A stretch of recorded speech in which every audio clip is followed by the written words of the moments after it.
Well, Ken, here we are on January 2nd, I guess it is. It's January 2nd, and 2021. Yeah, it feels like March 2nd, 2021. Yeah, it's 3 above zero there when we got up this morning. Mm-hmm. And, well, welcome back to the Garden Show. This is Don Burnett, Ken Salvale here on our first Garden Show of the year. We took a week off. How was your Christmas, Ken? Everything was good, yeah, for sure. And Happy New Year to you and everybody who's listening in. It's been pretty good, pretty low key. Mm-hmm. Still getting some things done, but not too crazy. That's for sure. It hasn't been too crazy, that's for sure. Very different in many respects, and in some ways a little settling. Kind of just okay. This is very nice. We didn't have the frenzy that often happens at Christmas time. And we were very pensive, thought about things, thought about life, thought about what was ahead of us, thought about what was behind us. But here we are, going into a new gardening year. And last year there were a lot of new gardeners introduced to gardening, partly because of the pandemic. And so this will be their second year of gardening, and they're probably learned a lot the first year. As we all do every year, we learn something, and I think it's going to be an exciting year for folks, especially those new gardeners that had a little experience getting their fingers dirty last spring and last summer, jumping into it again this year. So yeah, you betcha. All righty. 250-862-2525 to join Ken and I today on this beautiful Saturday morning that 3 above zero in the first part of January. And actually, the 14-day forecast looks pretty mild as we look forward, too. So it sure does, yeah. Let's get through January. Then February could hit us hard, but let's get through February, and then we're into March. Today is a little bit longer than it was before Christmas. The day is advancing. We're only, it's 8 hours and 13 minutes long, 5 minutes longer than the shortest day. So we're only 5 minutes longer today, but as the days progress, and that old feeling, Ken, that we used to have in the greenhouses, I'm getting now with my little greenhouse, watching the plants jump when the days get longer, and when you actually get some sun, which is one of those things that is it's missing. I'd say around here for the last probably 2 or 3 weeks. It's been pretty socked in. We had a little bit of sun here and there, but nothing to write home about, that's for sure. And the plants sure appreciate it when the sun shines, that's for sure. That's the key thing, is sunlight, isn't it? For plants, they've got to have the light. And for our indoor plants particularly, at this time of year, for sure. Here's the exciting news. I'm eating tomatoes out of my greenhouse. Yeah, that's amazing. Eating tomatoes Congratulations. Out of my That's what we were talking about before Christmas there, was how your crop was going to make it for the big Christmas break.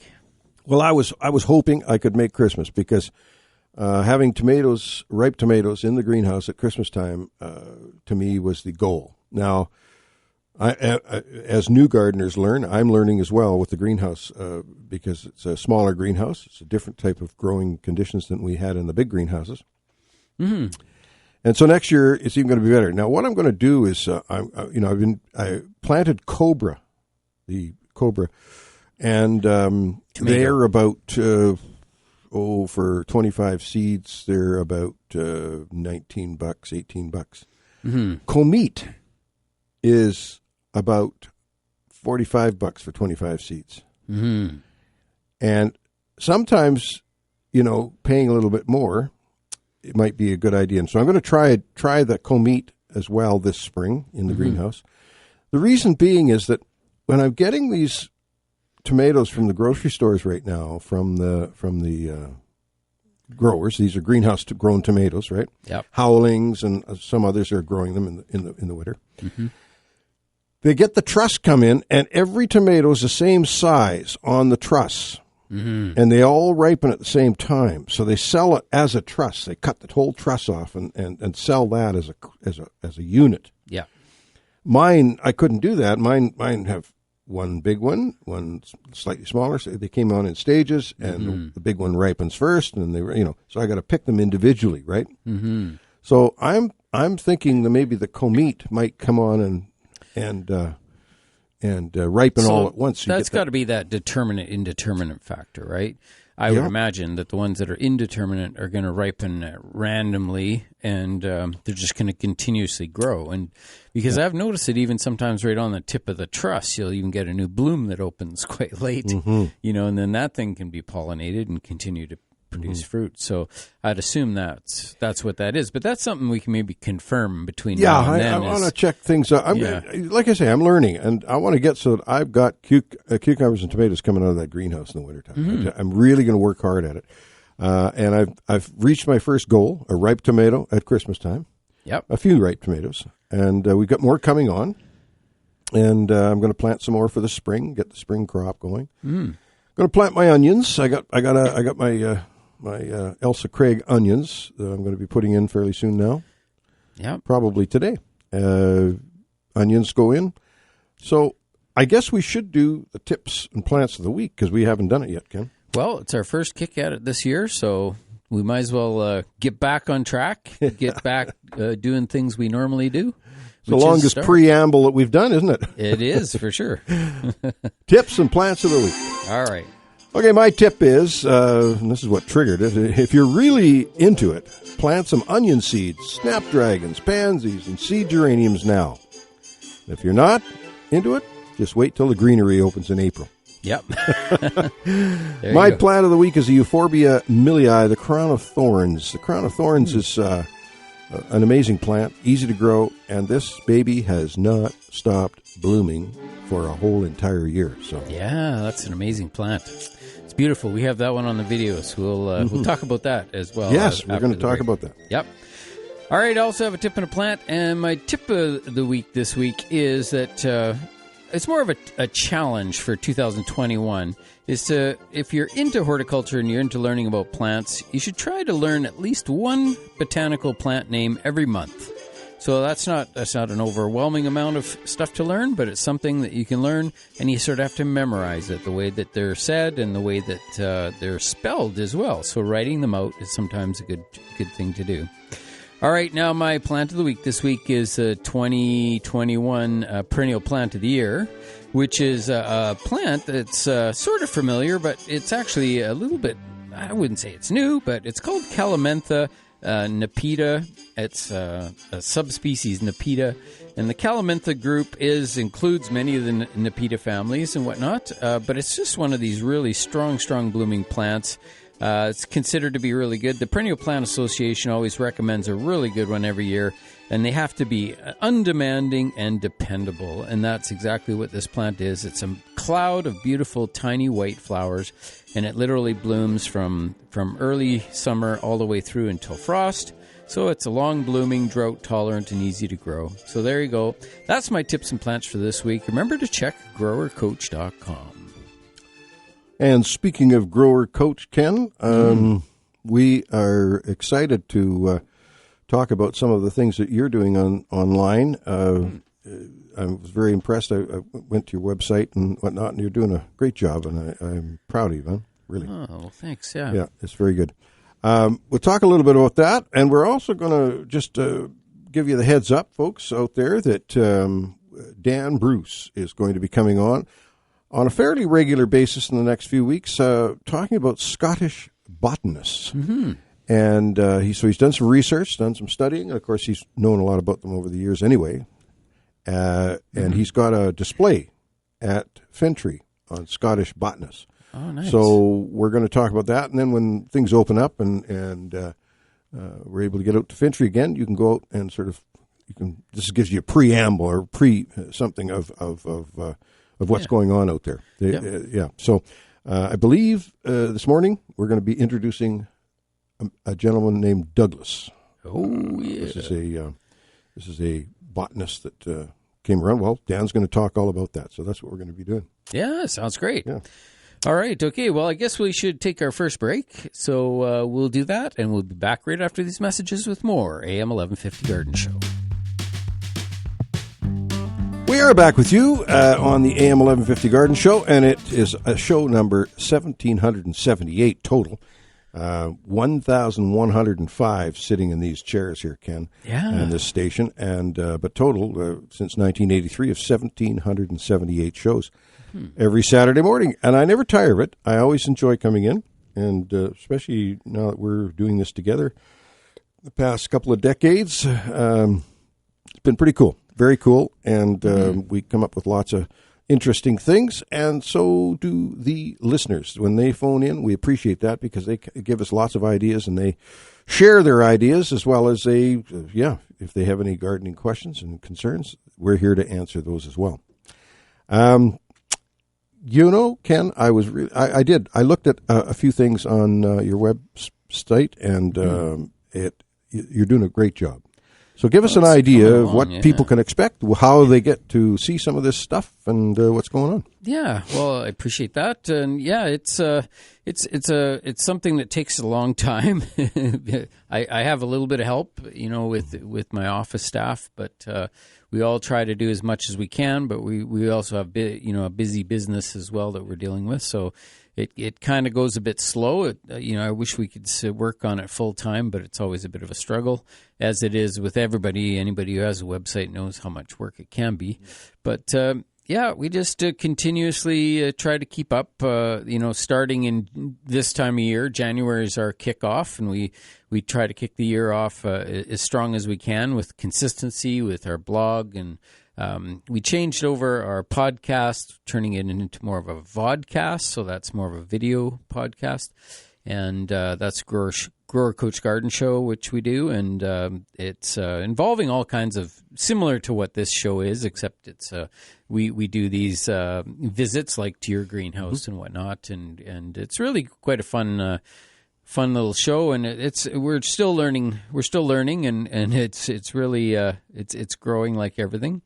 But we do take email questions as well, and we answer those questions, and we always look for something that's unique and something that's also happening in everybody's homes. Like in the wintertime, we have a lot of houseplant issues, and as we get into spring, we're going to be talking a lot more about vegetable production, that sort of thing, and be working right in my own garden. So we'll be getting that garden up and going and having weekly updates on that. So it'll be a fun event right through until harvest, and so it'll be a lot to do, and we're going to do our best to keep up with it. But yeah, it's a pretty fun event. And then we're also starting our teaching program, so that's coming up here in January, where we already have our classes up on the website. If you go to our webinar section under the Learning tab, and you can go through that and look at the different classes we have coming up. And so those classes are generally pretty well attended. We have a lot of landscape companies that participate, and we're hooking up with a new company out of Ottawa, actually, that supports gardeners and people who teach online and webinars, that sort of thing. So they're called the gardeningcalendar.ca. That's a website, and so we're going to get our classes up on there as well, so that people, hopefully across Canada, can tune into those webinars. And then with that, we also will be working on the Teachable platform, and we're putting in our full length. They're much longer seminars, and they're conglomerations of different teaching opportunities where those are video rather than live. Mm-hmm. And so, yeah, it's exciting, and there's lots to do. So there's no dull moments, that's for sure. So how can a person just access this without too much trouble? Well, it's super easy, really. Yeah, just have to go to our website. So you go to the growercoach.com, and again, you can look under the radio shows. We do have some of these radio shows that we'll be putting up as well. So we're slowly getting those edited a little bit and have those online for people to listen to. Mm-hmm. And then under that same category, radio shows, podcasts, and blog, those are all right there. And then, of course, on the far side of the top is just finding that learning button and hitting that if you're interested in participating in some Zoom seminars. So people can go to growercoach.com and and search around and have some fun. Do a little bit of wandering around Ken's website. That's very good. Yeah, you betcha. Very cool. And then, like I was saying, YouTube is one of our best ways of just following. So if people just like the gardening theme, then you can just go to YouTube and you can sign up to Grower Coach on YouTube. And, super easy. You can just click on that and subscribe, and you'll get all of our videos in one lump, which is right now we have about 180 videos, somewhere in that range. But we're going to be adding them, like I say, every week, or probably even up to twice a week for a period of time here. Very nice. Very good. 250-862-2525 if you want to come in and enjoy this or join our show today. This is the AM 1150 Garden Show. Ken Salville and Don Burnett here to help you with your questions.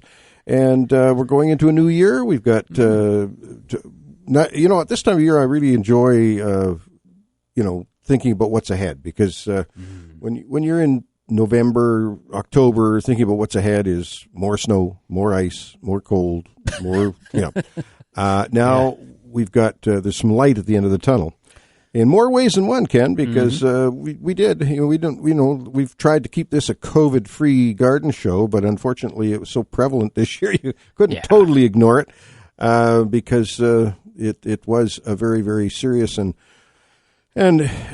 extensive problem, but now we're going we see some light at the end of the tunnel, and just like gardeners going into spring, you're looking forward to spring, and it's going to be better, and certainly things are going to be better this year than they were last year, because as we were kind of ignorant to what was going on last year when we were introducing our first show of the year. We were thinking, oh, here we go. And here we go. Well, and then look at when it was just getting rolling in spring. We really weren't sure if we were going to even be allowed to come into the. Well, we weren't for a while. A period of time. For a while, only one of us at a time. Yeah, and so that was a bit of a struggle. And then once we got that out of the way and got back onto track, I think that everything worked out, and we certainly had a lot of callers. We had a lot of new callers this year, so a lot of new gardeners. Or I think there were a lot of new gardeners, but there were also a lot of people who had gardened in the past, and they sort of brought back their excitement and remembered, what it was like to grow, a patch of potatoes or some beautiful tomatoes, and you grow those fresh vegetables. There's just something about it. It's just I think you forget. Like, I don't forget, because all winter I just can't wait to get my teeth into a fresh tomato or something that's got flavor, Well, come by the greenhouse. Okay. Yeah, there you go. So another segment I'm thinking of doing this year for folks who email us questions, because we do often get people emailing questions to us, both sides. I'm going to be putting those down. We do have one this morning, as a matter of fact, that I got a couple of days ago, and it's from Mary. And she said, "Hi, Don. Thanks for all the advice on the garden show. I've had a big problem with my kale this year. I had a big bed of kale grown from seed in an accessible spot for a few years. Then I found many white little balls and then frosty under the leaves, and then plants died. Sad. We like to eat it in January after a lot of frost. I now have only 4 plants left. I thought the white balls were due to the white butterflies and were eggs, but never saw any caterpillars. What caused the death of so many plants?" She's been planting this in the same spot for years. There might be something there, right? What do you think, Ken? Yeah, well, that sounds like the it's like a woolly aphid type of insect. And they form the little blobs of sugar and little fuzzy balls underneath that look quite frosted. The sugar itself grows this white powder over them, and it's very common on those particular plants. A big suggestion for anybody growing cabbage families of any kind, and kale is probably the one major example, is if it's at all possible, use the insect screens. From when you start, the very first moment you get your garden planted, and with kale you can plant it very early, like it can be in the cold season. And those cold shoulder seasons is usually when you don't have as many aphid issues or any insect issues, because they're just not mobile yet. But if you can get them started really early and then get that insect screen on them, and that'll just keep the bugs off, keeps the loopers off, keeps the aphids off and everything. I've had the best success ever and especially just on growing cabbage. They're just so huge that you need to almost build a bit of a cage or a shroud, just for the for your insect screen. But utilizing the right type of insect screen is really important too. I prefer to get the white insect screen. It tends to allow a lot more light through, and you can water straight through it as well. And so I really like that particular product. It's not inexpensive. I think I purchased one that was I think it was what was it, about 7 feet wide by about I think it was 16 feet long, or maybe a bit longer, maybe 18 feet, and that was a $40 piece of fabric. But that was a beautiful thing, and I've had it. I bought several of them, and I've cut them to length to fit my raised beds. And yeah, they're awesome. But they're it does last a long time too. It's UV protected. They're still good. Doesn't disintegrate after a couple of years, kind of thing. No, it's been great. And really, it's the first time that I've been able to grow spinach without any of the little leaf miners in them, and onions without any onion maggot, and carrot without carrot rust fly, and it's just. I would say that it's one of those things that as soon as you get used to using those fabrics and covers, life becomes a lot easier. And is it ever nice to, like I say, the spinach, which is one of my favorites, is just so nice to see it grow to fruition, nice and healthy and leafy without any little, trails, the little leaf miners. Yeah, the leaf miners are very prevalent on spinach. Now, you're managing with the screening everything that we used to use diazinon granules for. So I'm just saying, which is good. Day, screening at $40 worth of screening is probably a good investment, because you used to spend quite a bit of money on diazinon too. Well, yeah, and it's just so much healthier, and it's just easy to do. It's a no-brainer, and it works on all those insects. The only thing that I found was that I kind of got a little bit relaxed when it came to the crawling insects. So the bugs that really drove me nuts were the slugs and the earwigs. And weevils. Yeah, I didn't have too many weevil problems, but I had the sow bugs as well. Oh, okay. So it's like the little creepy crawly guys that walk on the surface of the soil are more of a pain. But even that, putting down some newspaper on the surface is helpful. So this year, like I say, through our videoing of of our garden program, we're going to do the no dig system this year. Which we've always done that. We've never really turned our garden over much. We just keep adding to the surface. But because we've got a lot of these little weeds. We were talking a lot about euphorbias, different types of euphorbias, including the poinsettia plant, which is also one of the euphorbia families. And the euphorbia weed that we have is that little tiny one with the tiny little round leaves that stands up about 4 to 6 inches high. And man, that thing is aggressive, and like the whole bed would just turn green in a matter of just a couple of weeks. So we're gonna go back to the no dig program. We're gonna flatten that out. We're gonna put down some cardboard on the surface, and then we're gonna top it right up with some nice composty soil. Ken, great advice, and if you want to have more of that great advice, give us a call, 250-862-2525. Right now, we're going to take a short break. And we will be back with more AM 1150 Garden Show. Well, we all have a few resolutions this year, don't we, Ken? Yeah. New Year's resolutions. So. How many of you break them? You get all excited. Let's make this New Year's. I resolve to do this year instead of what I was doing before. And then what happens? Oftentimes you get broken. But anyway, I got a few New Year's resolutions for gardeners. It's we look forward to the new year in gardening, as we were talking about. And it's probably one of the things you look for in a New Year's resolution is eating healthier and getting more exercise. Yes. Well, the good news is, of course, that gardening does both of those things for you. It sure does, You grow healthy food and eat it, of course, and you want to eat it because you grew it. And even if you don't like your vegetables, I grew that, I got to eat it. And so then you get used to it. It's not only is it better, but it just tastes better. Yeah. It's so good, yeah. And so that's what you want to do. So one of the resolutions is plant more. Person can't have too many plants. Can you? No, and with food crops, you can grow them in almost any kind of pot.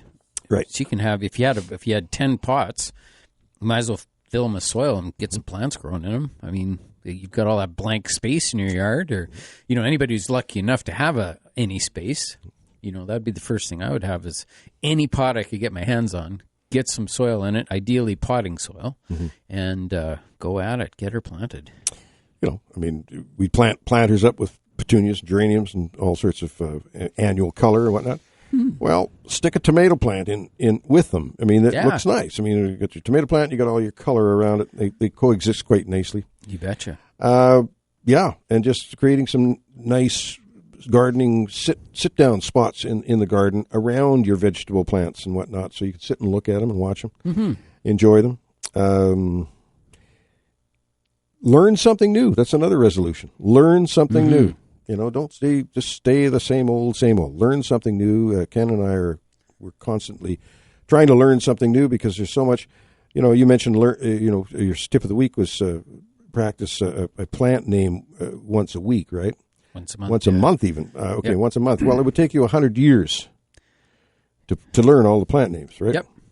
So you want to pick and choose your favorite plants that you enjoy.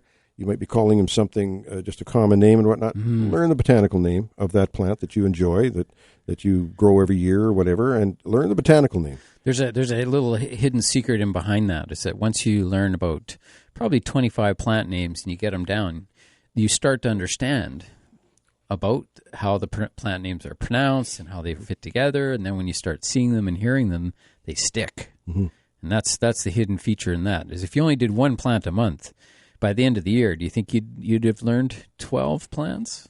Yeah, I bet you any money you'd have learned about 20 plants or 30 plants. 30, yeah. And then on the second year, would you really have learned 24 plants? No, probably more like about 50 plants.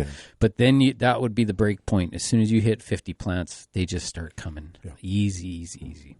And you learn the basics of plant names, The fact that you start with a genus. That's kind of like the family name, not really, but it is kind of like the group of plants, the genus. Like Acer is maple. Yep. So all maples start with Acer, with a capital letter. A-C-E-R, Acer. Could be Acer palmatum, the Japanese maple. It could be Acer japonica, pseudoplatinum. Yeah. There's just so many. The second word is with a small letter, with a lowercase letter, and that is your species. So genus, species, and your variety or cultivar. Now, those are basically what is in most plant names. Exactly. So if it says Acer palmatum, that means Acer is a maple. And then what kind of maple? It's a palmatum maple. Right. So the two go together. It's just the really clear identification of what that is. And then in Abashadere would be your variety. Be the cultivar or the variety. If it's, it could be either. If it's a variety, that means it came naturally that way. A cultivar is something that somebody had created and named. Yeah. Interesting stuff. Super cool. That's something you can learn. So learn something new this year. We've got, looks like we've got a couple of callers, Ken, and I don't have my cell phone, so I'm going to have it whispered in my ear. There you go. So we have Jan on line one. Or Dan. Is it Dan? Oh, it's Dan. Well, look, Dan is going to hold on because he's got something very important to talk about at the quarter two's time. So just hang on, Dan, because we want to get you on.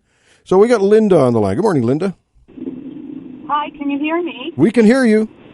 Okay. I just have a little funny story to tell you. I'm the lady that gave away the clivia plants in the fall. Oh, yes. Right. Anyway, I got rid of them, and I replanted two of them, actually. Anyway, it's funny because yesterday I noticed here's a little tomato plant coming up. It's about 2 inches high. I couldn't believe it. Coming up into your clivia pot. There you go.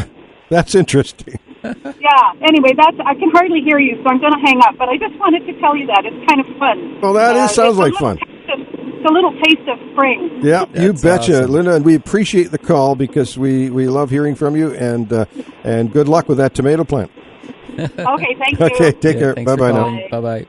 Yeah, and make sure you call back next show, and we'll chat about that. That's pretty cool. Well, let's get Dan on. I mean, what the heck? He's there. I don't want his ear to start hurting. So let's say hello to Dan. Good morning, Dan. Good morning. Good morning. Happy New Year. Happy New Year to you, Dan. my friend. And the idea, of course, as we discussed last night, you were going to phone in so that you can go on the air after the 1:45 break. But that's okay. You're on before the 1:45 break, and we're happy to have you here. Well, we had in fact planned to highlight this little project at Fintry, which is a sort of an exhibition that celebrates the achievements of Scottish botanists and plant collectors over the years. These guys went out from Scotland and went to various parts of the world. In some cases, endured incredible hardship in order to collect seeds of plants that would form parts of gardens and economic projects as well. David Douglas was one of the most famous ones. He was born 25th of June, 1799 in Scone. Very important place in Scotland, place where the Scottish kings were crowned. And by 1820, he'd been hired by the Glasgow Botanic Garden, and Sir Joseph Hooker took him sort of under his wing and taught him a lot about botany, how to collect and preserve seeds, taught him the use of proper names, which is crucial. And he was then sent to North America. 1823, he went to eastern North America and to Canada. Then by 1827, he'd been sent right the way around Cape Horn, bottom end of South America, and ended up at Fort Vancouver in what is now Oregon. Collecting plants, actual specimens that he preserved, and also collecting seeds that would be viable when they got sent back to England. So one of his sort of real interest was collecting the seed of the sugar pine, Pinus lambertiana, which produces gigantic cones that can be over a foot long. We actually have a sugar pine cone at Fintry. People in the trophy room will be able to see it. Would he have found those in California? Or? Sugar pine is from the Oregon. Northern California, Oregon. That was a tree he really, really, really wanted to introduce into cultivation. And as Robbie Burns said, best laid plans of mice and men gang off the gley. Sugar pine does not do well anywhere outside of its natural habitat. Oh. That's in contrast to the Douglas fir, which we all know. That was first reported by Archibald Menzies, but introduced by David Douglas, and is now the major source of timber in the UK and in many parts of Europe. Then Douglas was literally all over the map. I mean, he started out from Fort Vancouver, and he kept going east until he reached the shores of Hudson's Bay, which in 1827 must have been one heck of a trip. Oh, yeah. Unbelievable. Then he went on back to Britain and was sent out again in 1833 to travel north from Fort Vancouver, came through BC to Fort St. James. And he was planning on heading through to Alaska and Siberia, but there was a serious canoe wreck, and he lost his specimens and lost his journal, and that was a bad deal. Devastating. Yeah. So in 1834, he went to Hawaii, and one can imagine that he did a little bit of relaxation on the Big Island of Hawaii after having had a canoe wreck in northern BC. Dan, I'm going to have to interrupt here because I want you to hang on. This is really great. I'm really enjoying this, and I've got a couple of questions to ask you regarding Douglas. But we do have to take a break. Stay on track. So we're going to do that. We're going to take a short break now, and we'll be back with more Dan Bruce story on Douglas, the botanist. We come back with more AM 1150 Garden Show. Well, here we are, back again, and I want to welcome Dan Bruce back to the show. Thank you for your patience, Dan. And we're talking about Mr. Douglas, the botanist, a Scottish botanist, in a series of botanists that Dan's going to introduce to us this spring as we go through the various Saturday mornings. Well, I think we left him just arriving in Hawaii and feeling some sort of environmental relief after Alaska. Right. The thing in Hawaii is he continued, of course, to collect plants and seeds, and he also made a number of sort of astronomical observations that the British Navy required.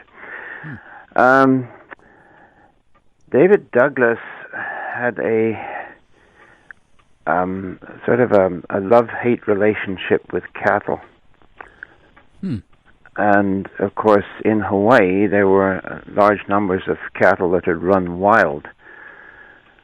On the Big Island, this was the result of Captain Vancouver conveying cattle to Hawaii as a gift from George III to the King of Hawaii.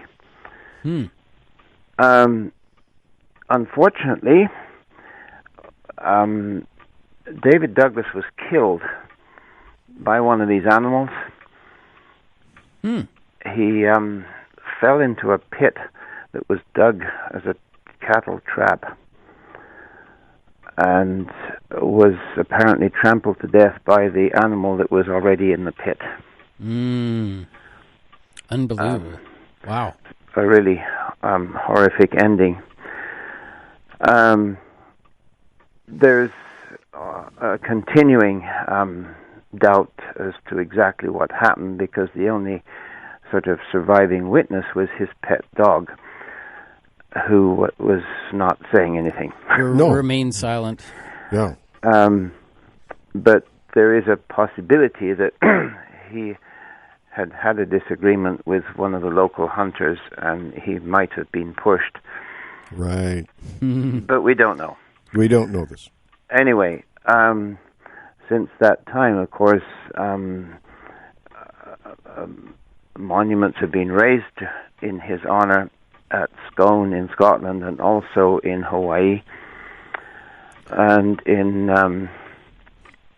2012, a David Douglas Society was started in the States to encourage people to follow in his footsteps and study his life and work.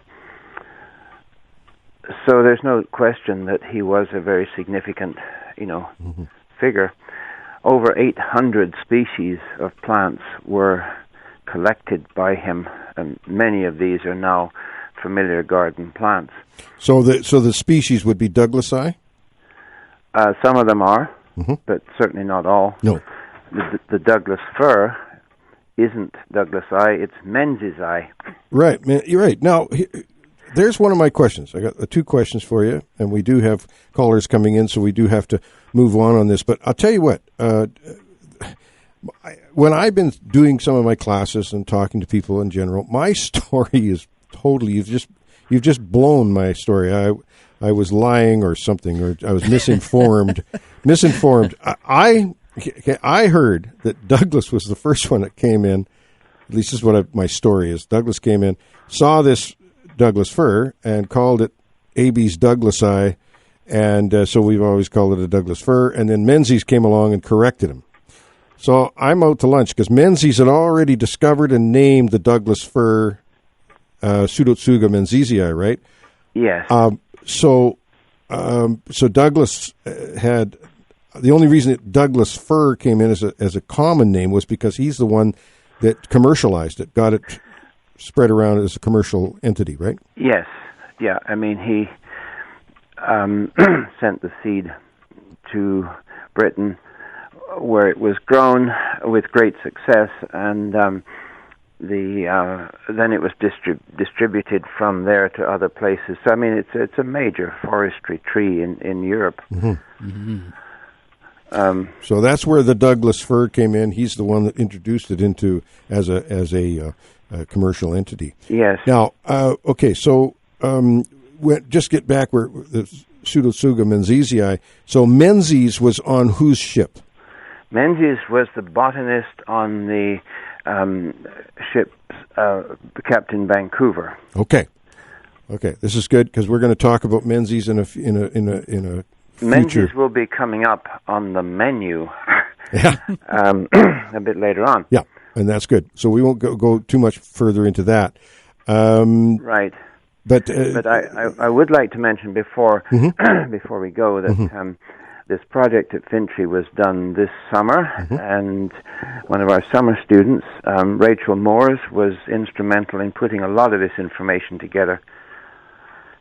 So Rachel, who has just been married, thank you.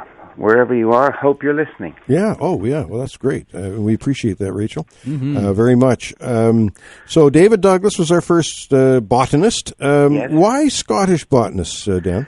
Well, because some of us are well aware, Fintry was founded by James Cameron Dunn-Waters, who was definitely Scottish. And he is an example of these enterprising Northerners who went out into various parts of the world and changed the world, quite often for the better.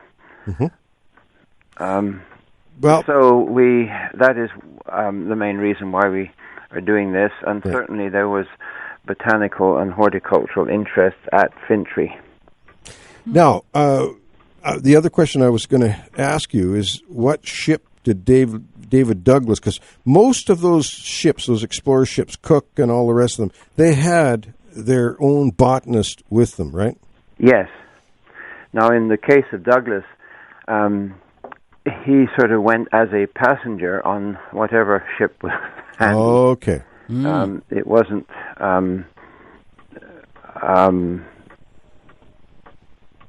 so specific that he was attached to a special expedition. We're coming up to the news time here, Dan. Thank you so much. Now, who's next on the agenda next week? Well, that could very well be Archibald Menzies. Well, there we go. Let's look forward to meeting Archibald. Okay? Okay. Thank you, Dan, very much. We always appreciate you calling in, and now we've got a real format for you here to explain some of these people. Very interesting, very interesting. You're welcome. Thank you, sir. All right. Bye-bye. Thanks, Dan. Bye. Take care. Bye. Bye-bye. Yeah, that's going to be a nice segment. It's super have. Cool, yeah.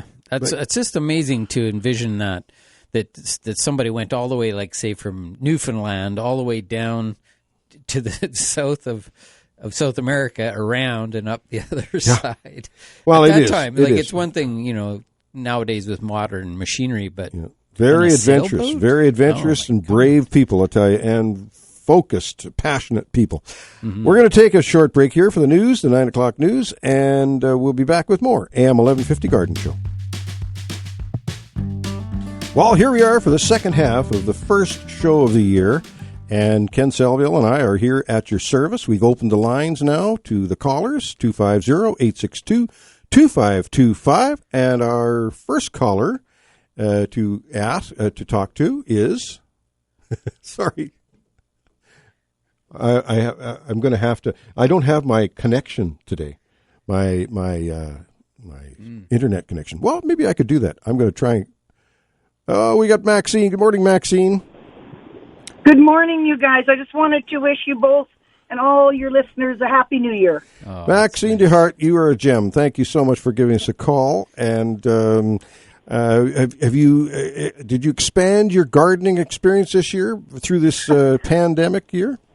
Listen, the only way I expand my gardening experience is when I call you guys up and I have a problem.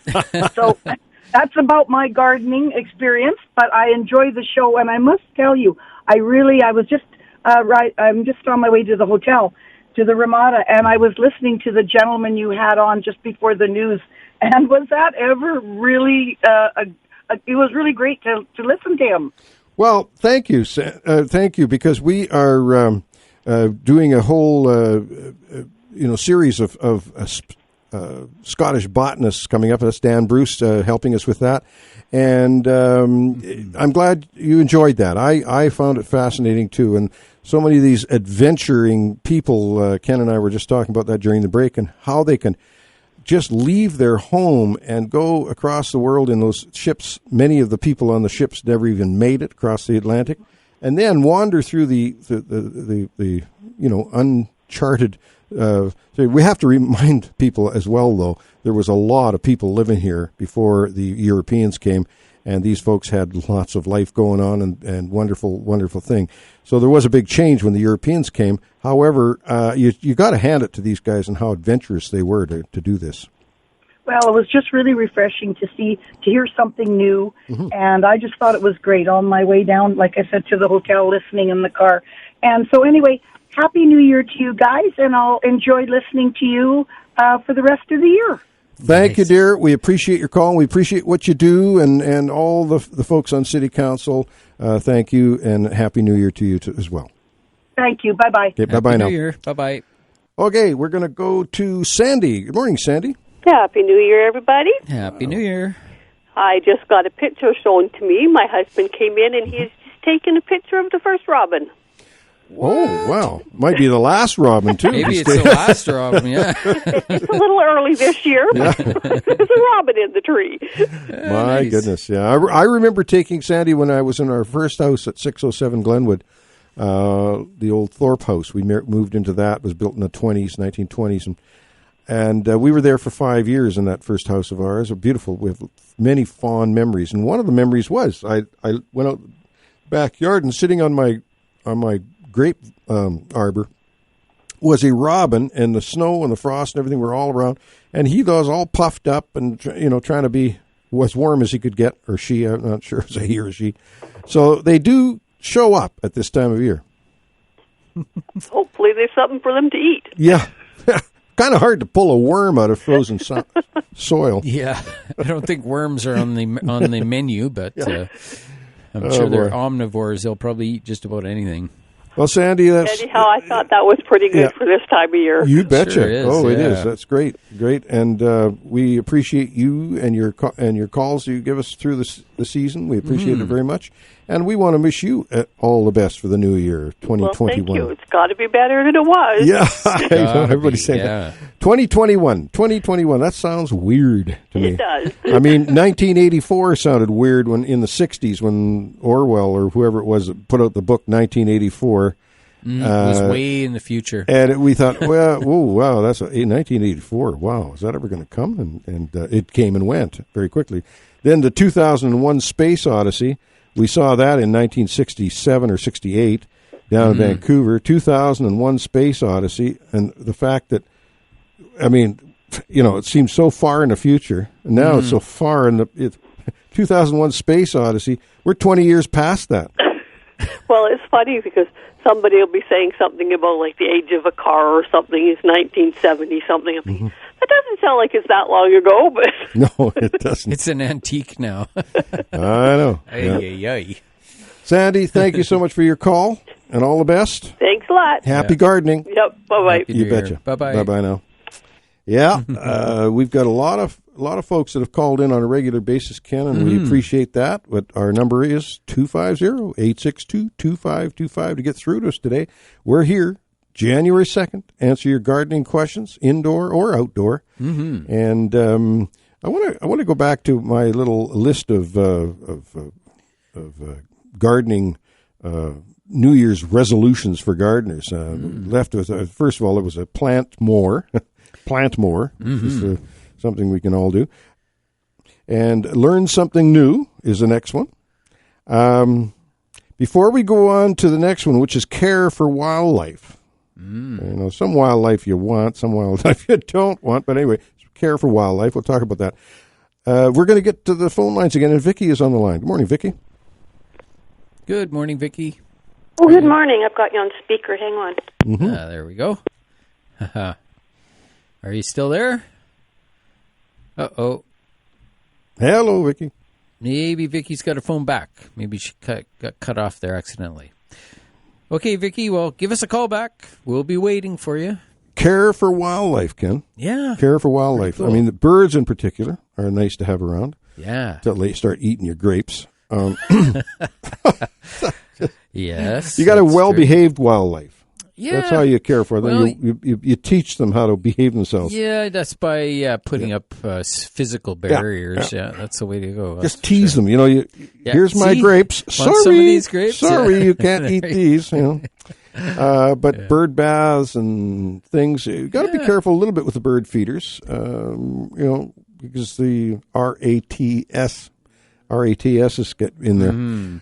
Vicky, you're back on the air. Thanks for phoning back. Good morning. I had you on speakerphone and I hit the wrong button. Oh, how many of us have done that? Anyway, I do enjoy listening to Dan Bruce. Oh, nice. He's such a knowledgeable gentleman. No kidding. Yeah. I do, excuse me, I do have a question. I would like to start this year petunias and pansies indoors. Now, I do have a light, fluorescent light, grow light, and I'm wondering, are they very difficult to start, and when should I start them so that they'll be a good size in the spring? Yeah, well, I'm going to let Ken take this, but I think it's pansies first, and then wait a while for your petunias. Ken, what would you say about that? Yeah, absolutely. Well, the pansies, I would imagine you could get them going sometime in January because I'm pretty sure we used to get them started early. Yeah. And having the grow light is really important, and a little bit of bottom heat, which is really important if you have a little bit of a heating pad just to stimulate the germination. And as soon as they germinate, then you'd remove them from a heating pad, but just maintain that bright light, and a grow light's definitely the way to go. The petunias will be really easy to do in comparison. So petunias, you can push them way, way ahead into March because they just hop to it. As soon as you get them in, they're up and growing. And we really can't plant any of these out until at least, middle of May or even after, towards the end of May, depending on the season. So it's a long time to keep plants going indoors, but keep the grow lights going and keep tuning in with us and asking us questions because there's a few things you do along the way, like cutting them back a little bit along the way. So. Oh, yeah, that's something else, so they don't get all leggy. Yeah, you cut them back and then they branch out a little bit more, but you maintain that bright light, and whenever you get a nice, warm, sunny day, which won't happen, I'm sure, until we get into March at some point, where you'd be able to actually put them outside in the day and bring them in. Because you even have to watch that these plants really, really don't like going colder than about plus 8 degrees Celsius, maybe plus 6, but that would be at the coldest. Right. So if your high temperature outside's only 6, it's not really good to put them out in that. I have another question. Somebody once told me that it's the red spectrum that the plants like from the grow lamps. And I was wondering, do you know that? Yeah, well, it's all those colors. When you do pick a grow light, you just I usually just try to get a broad spectrum grow light, which has a variety of colors. They say that the plants don't actually absorb the green much, so they actually reflect it away. So that's why the plants look green. But so it's mostly the reds and blues that they seem to like the most, and so that's what you'll see. Well, what I was wondering is if I had just normal fluorescent lights, could I put a red cellophane between the plant and the lamp, and would that be sufficient, or is it all the other colors that they like? Yeah, it's what we have done in the past, Vicky, is we used to use a fluorescent lamp with a couple of incandescent bulbs associated with it, in parallel with it, right? So you've got your incandescent, and your infrared in one spot, and that kind of gives you the full spectrum: the blue from the fluorescent, and the red from the incandescent. Well, the incandescent, is that just like your regular screw-in? Incandescent bulb, 60-watt incandescent bulb. They tend to stretch. Watt. Oh, okay. Yeah, they'll stretch a little bit with that particular color as well. So you just have to watch that. But anytime you buy an actual grow light, that's the way to do it. When you buy those bulbs, you buy the ones that are actual grow light bulbs. Yeah. Yeah, well, that's how I started, and then because I used to start my tomatoes inside. Then I would put one regular fluorescent and one grow light fluorescent in there, and they seem to do okay. But then when somebody told me, it's the red spectrum that they like, I thought, I could just drape some red cellophane, clear cellophane. I'm not sure. I'm not too familiar with how you could create red with the cellophane. It might be possible. Maybe we have a scientist out there that can tell us. Right. I'm not sure. The cellophane is actually red itself. Yeah, red. The only issue is it will drop the intensity of light so much that because they don't have the intensity that you would have. Like what the plants are used to is what the sun produces. So the sun compared to a grow light, like say a fluorescent tube, that's so touching a plant. Like if you get it right down, so it's just about an inch away from the plant, that would be probably about maybe around 1/20th of what the sun difference would be like. So it's 20 times brighter to just set them outside the door. So that's where these, if you get into higher quality lights now with some new LED lights, they're cheaper to use and they're readily available, and they have those in a broad spectrum that are good, and they're available at a bunch of local places now. And I know there's that place down on Kirshner, and I keep forgetting their name, on Kirshner Road, but they sell all kinds of grow lights and things, and really. Those are really nice. They come with all kinds of hanging units and things, so you can set them up, and then they're kind of square shape, and they have some fans. They don't burn super hot, but they do produce some heat. Right. And they're very efficient, so they don't waste too much electricity. Well, I don't have a very big spot to grow them. Actually, it's an adjustable bookshelf that I've hung my lights from the bottom of the shelf above, and then the plants. Yeah, the daylight. When you buy a fluorescent tube, they'll come in what's called daylight color. It's sort of a high K, it's a high K value, usually 5,000 or 6,000, around 5,000 K, and that's what the plants like. The humans like the warmer colors, so they're more like 3,000 K. And it's kind of a little bit yellowy. You might notice that sometimes. So when you do, even if you had the fluorescent tubes, you'd want to make sure they were the natural daylight ones, and that would be the starting point. And then grow lights, so if I had one of each, I would definitely make sure I had the one fluorescent one I had was a daylight type. Right. Yeah. Well, good. Thank you very much, Linda. Thank you for the call. We appreciate your call and listening to the Garden Show. And Happy New Year. Happy New Year to you as well. Thanks for calling. Bye bye now. On that note, we're going to take a short break. We've got Addie waiting for us. Good friend Addie. She's been a caller since Genesis, really. I think so. We are going to take that short break now. We'll be back with more AM 1150 Garden Show. We are back with you on a beautiful Saturday morning, January 2nd. Hard to believe that it is January 2nd on a beautiful day like this. Addie, good morning. Happy New Year to you. Good morning, guys. Happy New Year to you, too. Happy New Year. Wonderful outside. I feel like I should go and shovel some of the snow away and see if some of the bulbs will come through. Yeah, that's right. I got to go out and pull some carrots. Well, you know what? I didn't put any in this year, so I don't have anything to pull. But, however, I'm wondering about planting canna lilies this early. Getting them started, you mean? Yeah. Getting it in the house in pots. Might be a tad early, but, it depends on what situation you've got. If you've got a nice sunny window that's bright enough, again, starting them early wouldn't hurt, Ken? Yeah, having a grow light would sure help, that's for sure.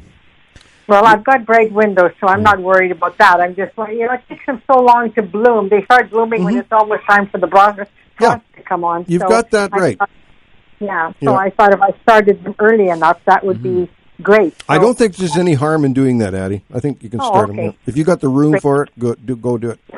Yeah. Well, my amaryllis and my orchid plants for the third year in a row have decided to do one after the other. The minute my amaryllis plant finishes blooming, my orchid plant starts blooming. Wow. Isn't that something? It's 3 years in a row now. It's a whole thing. But anyway, did you open your phone on your text message, Don? I sent you some pictures of what was happening in our backyard on New Year's morning. Addie, I miss some of those because I don't get a signal. And then I go into the thing, and then I see them. I will check that out. I didn't actually open it on New Year's. Well, it was a couple of. Well, I just sent them to you this morning. It was a couple of deer eating out of the bird feeders. Wow. Well, unseen. That's the wildlife we're talking about that we're enjoying in our gardens now. The interesting thing is, this is one of the first days that I didn't bring my phone to the radio station. So this is what I'm going to say is this is my New Year's resolution to always remember to bring my phone to the radio station because that way I can get. Now, did you send it to the email or did you send it to a text? Message. A text, yeah. So I can't get that on my computer. But okay. You know what? I'll try to send it on email. If you email me that, Addie, I'll check it out and we'll have a look. Okay, great. You guys have a blessed New Year and all the best to you and your families. Thank you and Bill as well. Much. You take care. Happy New Year. Bye-bye now. Yeah, the old deer, there you go. So the New Year's resolution, of course, is take care of, care for the wildlife. Invite the local wildlife into your garden. There's many of these ideas to do that. Build a home for the wildlife. I don't know if you want to build a home for the deer, but you can build a home for the wildlife, the ones you want, and spend the winter in. And so we've got birds still going into our birdhouses. I don't know why, really? What they're doing. These are sparrows, eh? Sparrows, yeah. I guess they're just enjoying this warm weather. Yeah, there they are. Plant a buffet for birds with fruit-bearing shrubs and trees. Well, I do that every year with my grapes and kiwis. So the interesting thing is the birds don't go after my kiwis. The birds devastate my grapes. Right. But they don't go after my kiwis. It's one of the benefits of kiwis is that the birds don't go after them. Yeah. And now I'm not getting any of the spotted winged Drosophila in there either. I'm not getting any worms in. So the kiwis are still a good bet. I almost ripped them out after I had a couple of years with that spotted winged Drosophila. But I think that's kind of going down. Oh, I got to tell you, I found twice now in my living room, I found the brown marmorated stink bugs, which is introduced in my living room, Ken. And I've sent a picture to our wonderful entomologist, provincial entomologist, Ms. Achenpong, Susanna Achenpong, and she says, yes, you have the ever popular marmorated stink bug. That's a bad one, actually. It's incredibly invasive, and I don't know if you've looked it up, but you can see pictures of them covering trees where you literally can't see the bark of the tree.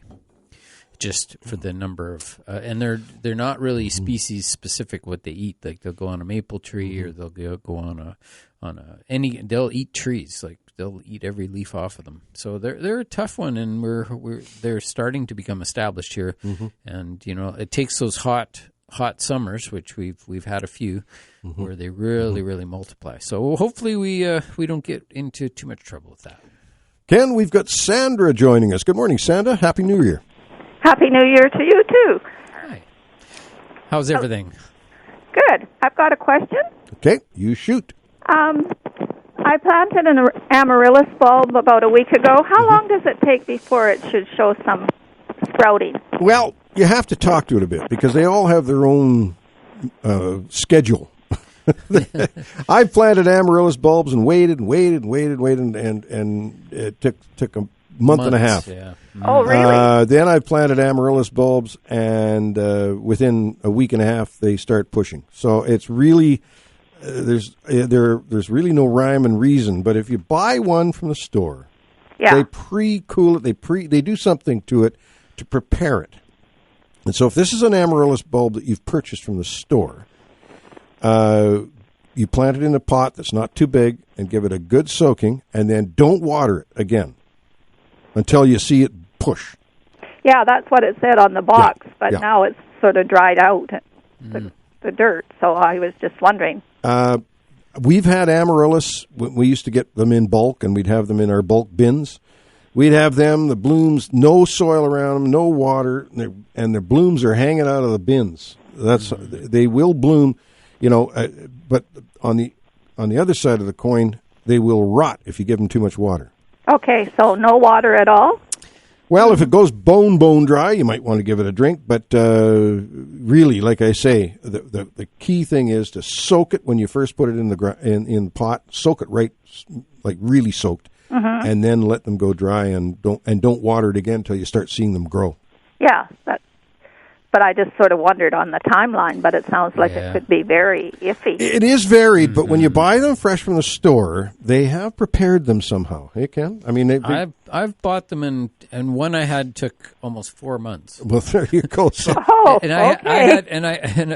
just keep feeling the bulb, make sure it's still firm, right? Yeah. Mm-hmm. And I just think, like, hello, are you in there? Wake up. But no, they're just have a mind of their own.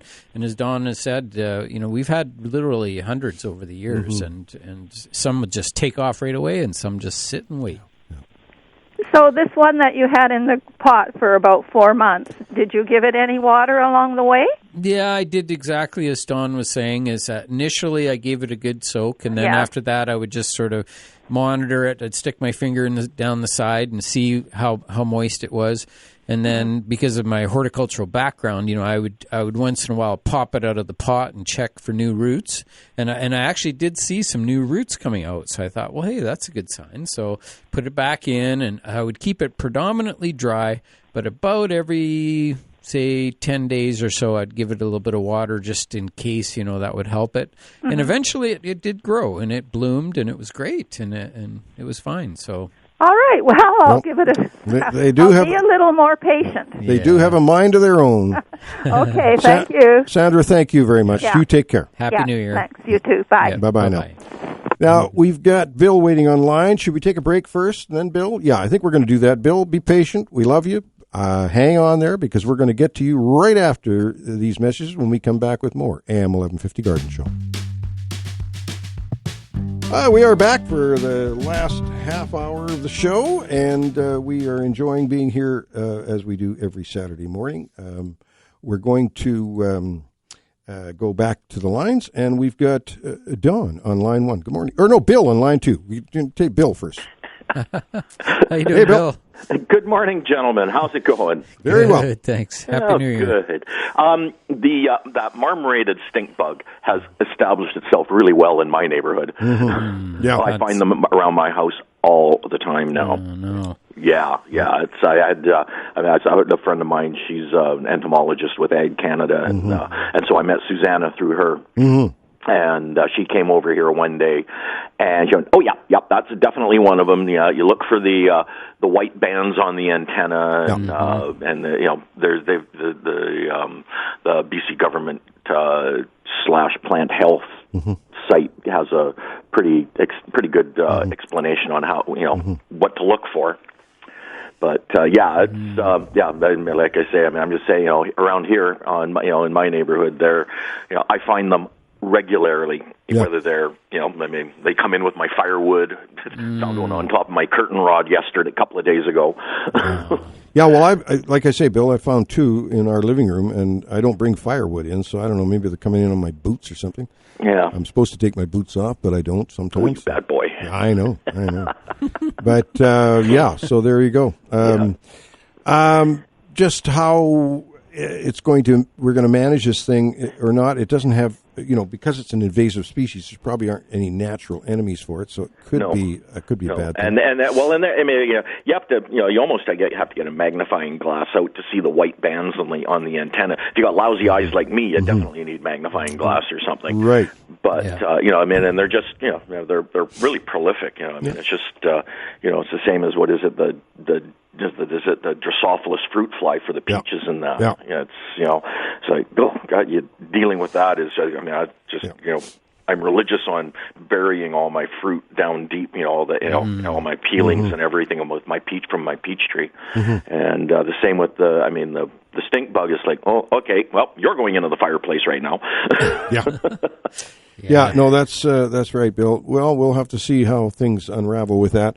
Yeah. It just seems the spotted winged Drosophila is kind of on the wane in some ways because I'm not having the issues with my kiwis anyway. Yeah. But anyway, Bill, all the best to you, sir. All the best to you. I'll see you soon. You betcha. Thanks very much. Okay. Bye-bye. Bye-bye. Bye-bye. Of course, Bill's in my neighborhood, so that's my neighborhood's got the stink bug. Why you got him, eh? Here we go. We've got Dawn on line 1. You're talking to Dawn, and you're talking to Dawn and Ken. Good morning, Dawn and Ken. How you guys doing today? It's my Dawn. It's our Dawn. I just had to jump in and add to your. And I love when you're talking about the wildlife and the gardens. I sort of took it for granted a bit. I have a grandson now, and we put a bird feeder up just before Christmas for him. And I think I'm enjoying it more than he is. There is such an array of birds out there that you never think about and you never notice. And just for fun, I looked up sparrows. I said, well, how many sparrows do we have here? Over the western coast, up and down, there's like 25 different species, varieties of sparrows. So there's a lot of diversity out there in the plant in the world. So you're going to become a modern day Darwin there, Dawn. You'll be Darwin's looking studying the birds. It's just something I thought anyway. I overlooked it, and now that I'm sort of paying attention to it, it's really been a lot of fun. And I encourage everybody to sort of look at the other aspects of gardening, and the wildlife part of it is a big part of it. How about deer? You enjoy having deer come through your garden? Well, I'm in town here, so I don't get too many deer, but too many wildlife like that. But there are some nuisance ones, I guess, that can chew up your shrubs and do all that. But there you go. Now the neat thing is, Don, you are now a new grandfather 2 times over. I know. And that's pretty exciting. We've got James, who was born 2 years ago, a couple of years ago, and what a giant person he is. He's becoming a real little character. And now we have Lewis, born in November, just a couple of months old now or whatever. I know. And very exciting for you, Don, and you make a great granddaddy. Oh, boy, now I really feel old. Grandpa. The interesting thing, Don, is when back in the day we had Grandpa Burnett, which was my dad, and Grandpa Stoltz, which is your dad, right? Yeah. Now I'm Grandpa Burnett, and you're Grandpa Stoltz. Here we go again. That's right. Exactly. No, very good, guys. Take care. I don't want to tie a line too much. I just want to say that the wildlife really has been a real treat this year for me. I never really paid attention to it, but now that I put a bird feeder up, it's been fun. That's great, Don. You've always been a little on the wild side, so that's pretty good. Oh, boy. There you go. All right. Okay. Take care, man. Take care, guys. Yeah. Okay. Happy New Year. Bye-bye. Yeah, good, Don Stoltz. We worked together for a long time, saw each other every day, and that was a good thing. Worked for the city of Kelowna, now is retired from the city of Kelowna, and we will have him on periodically on the garden show, too. Just adds a little flavor to it. He's a part of the flavor of the garden show. We enjoy doing this every Saturday morning and appreciate the listenership, appreciate the calls, because that's really what makes it go. In fact, I'll put up the phone number again, 250-862-2525 to get through to Ken and I today. We got about 15 minutes left on the garden show. I think we're going to take a break a little early. There's nobody on the line, but it gives you a chance to phone in, and we'll have time to answer your calls and questions when we come back with more AM 1150 Garden Show. Well, we are back, the last little segment of the show, the very first show of the year, and we're excited. As I say, we're always excited to be here. We've appreciated being able to come here every Saturday morning, Ken and I, and we were just talking about some of the New Year's resolutions that gardeners can make. Care for the wildlife was the last one, and make maintenance easy is the next one. I'm going to make my yard a little bit more maintenance free. Now, maintenance easy. There's no such thing as maintenance free. There's no such thing as a garden that's maintenance free. It's called gardening, and gardening is... if you have a garden and you have plants, then there's going to be maintenance. That's just the way it is. They talk about setting up your container plants with a drip system. That sort of makes sense. You can it makes life easier. Yeah. That's for sure. You still got to check them. You still got to fertilize them. You still got to got to clean them up, and you still got to check and make sure that irrigation system works. So that's what I find with planters, very important. It's just checking to see that they're running. And so what I do, because it's such a low volume thing, it's one of the things you can run in the daytime. And often in the Okanagan, we need it. We need to have our planters running, just because the intense heat here is that if you didn't have it run, if you watered it first thing in the morning, by noon, they'd be dry, bone dry and dying. So you have to have that second run time around 1 p.m. just to get you, loaded with water for the afternoon.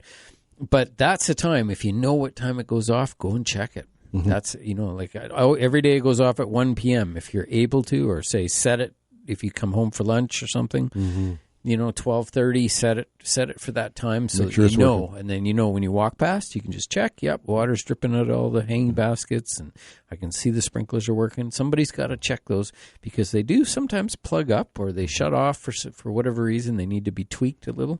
So you definitely keep an eyeball on those. And another thing to watch for too. We used to have these indicator plants in our hanging baskets. We'd put an indicator plant in that would wilt first before the other important plants wilted. Right. For instance, our hanging geraniums. They are ivy geraniums. They could go quite dry between watering. Right, but not too dry. So they wanted to go a little bit dry. So we had Nepeta or something planted in the first one as well, with the geranium, so that when it started to wilt a bit, we knew we had to go turn that line on. So indicator plants are good. So take care of, the next one here is take care of pesky pets, but making maintenance easy.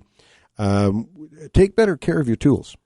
Like, sharpen your pruners. Have them nice and maintained and oiled and sharpened so they work well. It's nothing worse than dull tools to make gardening maintenance very difficult. You want to have good, sharp tools. Yeah, I definitely was procrastinating on my my secular maintenance last year, for sure. I could definitely improve that in 2021. There you go. That's your garden. That's your gardening New Year's resolution right there, Ken. Yeah. Get some of that 3-in-1 oil. I like that. That's what I use.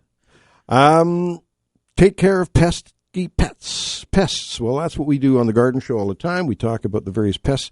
And, of course, now that we don't have the tools we used to have as far as the chemical help that we had, which is a good thing. We're not complaining about the fact that they're not here. It's just that we do have to make that adjustment. It was so easy just to throw in a little diazinon granules in with your onions and everything was fine. Now that's not available, and it's good that it's not available, but we have to change our thinking about that. And like Ken was saying earlier on, garden screening for these some of these animals or pests are very important. Start a compost. Go green, it says here. It's another gardening resolution. Go green. Make your own garden soil. If you've got a little space, it doesn't take much space, you can start your own compost bins. And Ken's a genius at that. He did back in Burnett days. He did the very first composting seminar that we ever put on, and he put it on right there. That was like 30 years ago, Ken. That was quite a while ago. 30 years ago. I remember when that was. Scary. Yeah, in 88, I think it was, wasn't it? There you go. Well, more than 30 years ago then. Hey. 33 years ago. That's 33 years ago. Time flies. Yeah.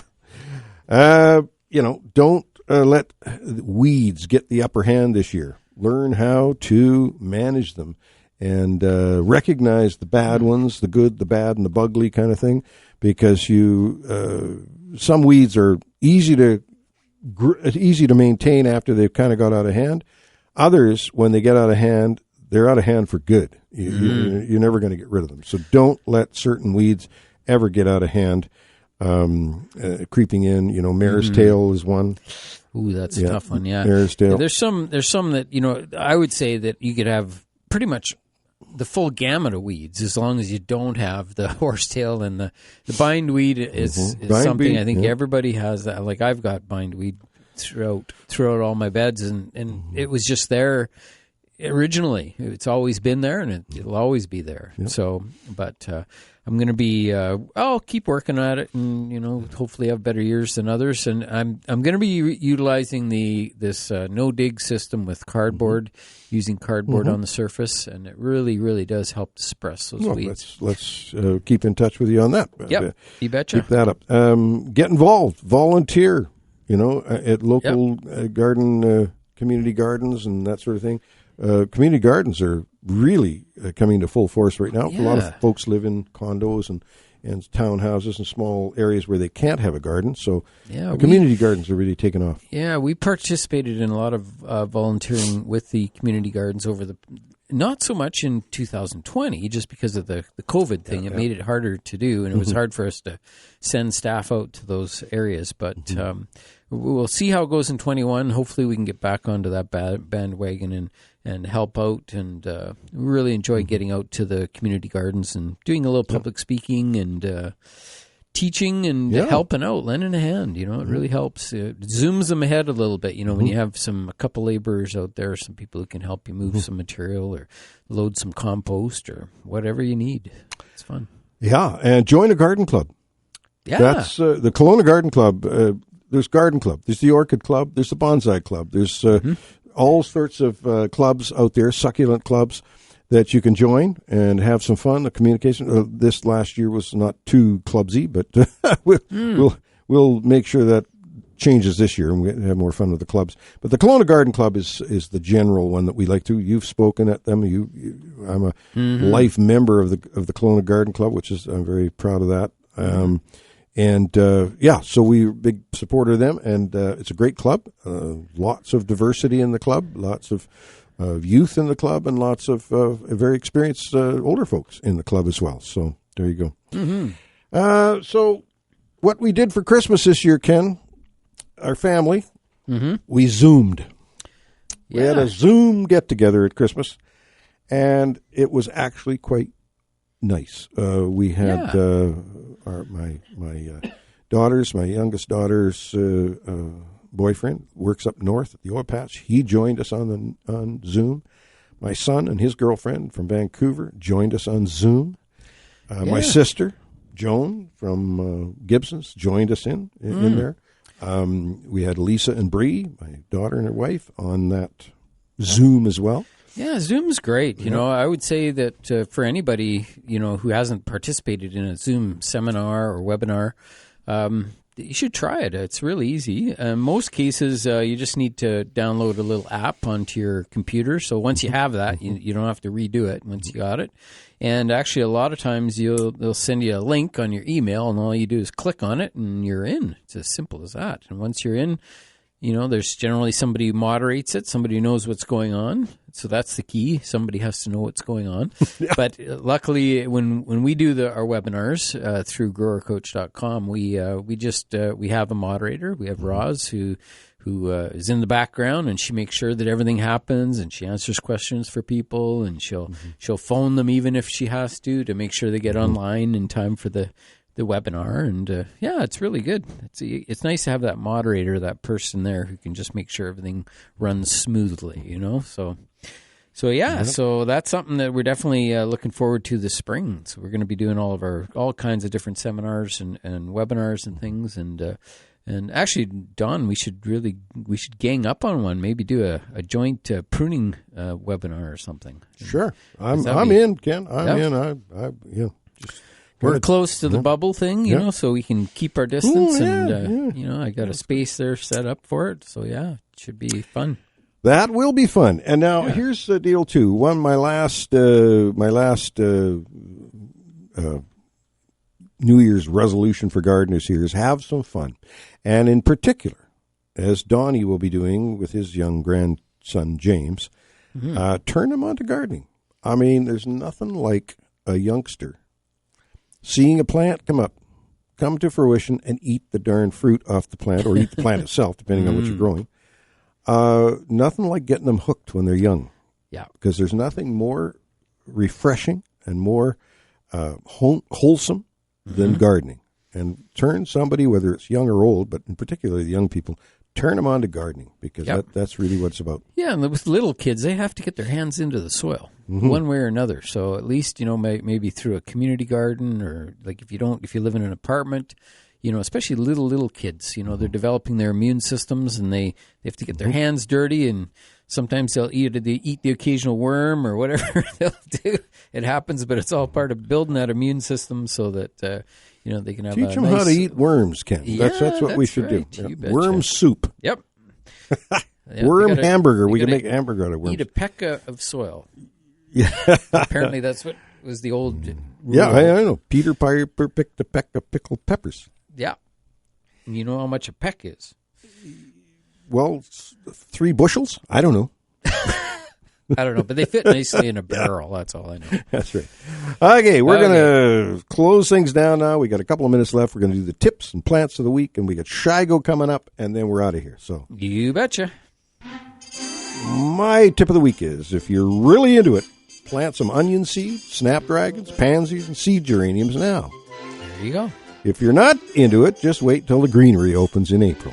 You're good. Okay? There you go. Tip of the week is, that was my tip of the week. My plant of the week is the Euphorbia millii, which is the crown of thorns, one of my favorite plants in the greenhouse because it never stops blooming. Yeah, I think we have a little video about that. Mm-hmm. So, again, tune in to the Grower Coach on YouTube, and you'll see some videos of Don's greenhouse as well. So check that out. My tip of the week is to learn one botanical plant name every month for the year of 2021, and it'll change your whole outlook on plants. I'm sure it will. Get you started. And I have the 2021 perennial plant of the year as my plant of the week, which is a variety of, it's like a type of Nepeta. It's called Calamintha Nepeta. So there you go. It's a new one. It's a white flowered one. It has a very hint of blue here and there, but it's just a mass of blooms. They actually say it looks like confetti when it flowers, but it flowers all summer, and it's just very low maintenance, easy to grow, dependable. It's a good one. So there you go. Watch for the Calamintha in 2021. That's my tips and plans for this week. Remember to check growercoach.com. You got her, Ken. Thank you so much for that. And my Shigo quote of the week, of course, Dr. Shigo was the father of modern arboriculture. Ken and I had the privilege of seeing him speak about a year before he passed away, but he's a giant guy. And he wrote a book called Tree Pithy Points. And out of that, I've been getting my Shigo quotes of the week.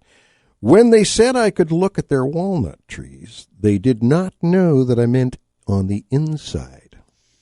Oh, there you go. On that note, it's 10 a.m. We're going to take that big, long break till next week. We'll be back with more AM 1150 Garden Show.